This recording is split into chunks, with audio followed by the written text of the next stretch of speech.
أنا مريعة حين تشرق الشمس. لو تبصري نفسي أبصر جراح كيف لو ما تنكشف حقيقته هو المرافقين حقه أمام القرية كلهم. وكيف عاد تكون ردة فعل أشجاع؟ قصدش الشيخة أجان. صوتي لا تسمعني. ليش؟ لأنه قد انتي دارية كل ما نذكرها سعى المارد تبديلني. يا ما قد معاك الا الوشوشه. ايش رأيك تخليش في حالك؟ كيف اخليني في حالي وانا المسؤولة عن البيت وكلمته الذي بتخطأ؟ طيب تمام، احنا ما نسيناش التعيينات الجديدة ولا عن نتعداها، بس مهما كان ما يحقلش تكلمينا بهذا الأسلوب ولا تمنعينا من الكلام. ما شمنعش من الكلام، لكن الهمز واللمز والوشوشة ممنوع داخل البيت.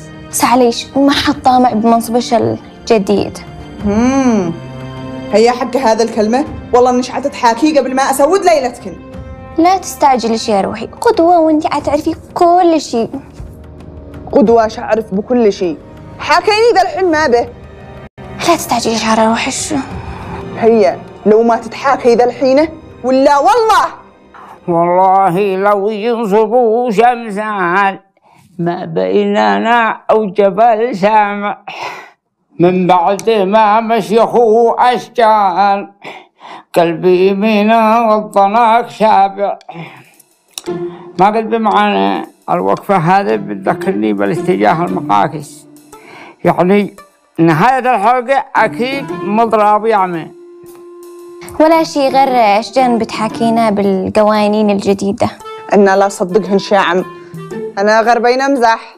لا تصدقها، هي أصلا كانت تدي القوانين الجديدة حقها، وأول قانون ممنوع الهمز واللمز والوشوشة. شكلها قد وشوشت. والوشوشة؟ أيوة والوشوشة حاولي من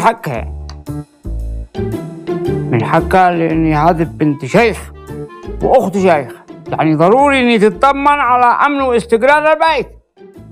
الله يحفظكم يا عم.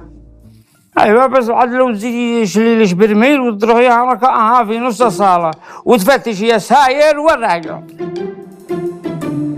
إنها كذا يا عم بتخليهم يضحكن علي. حاضر من عيني.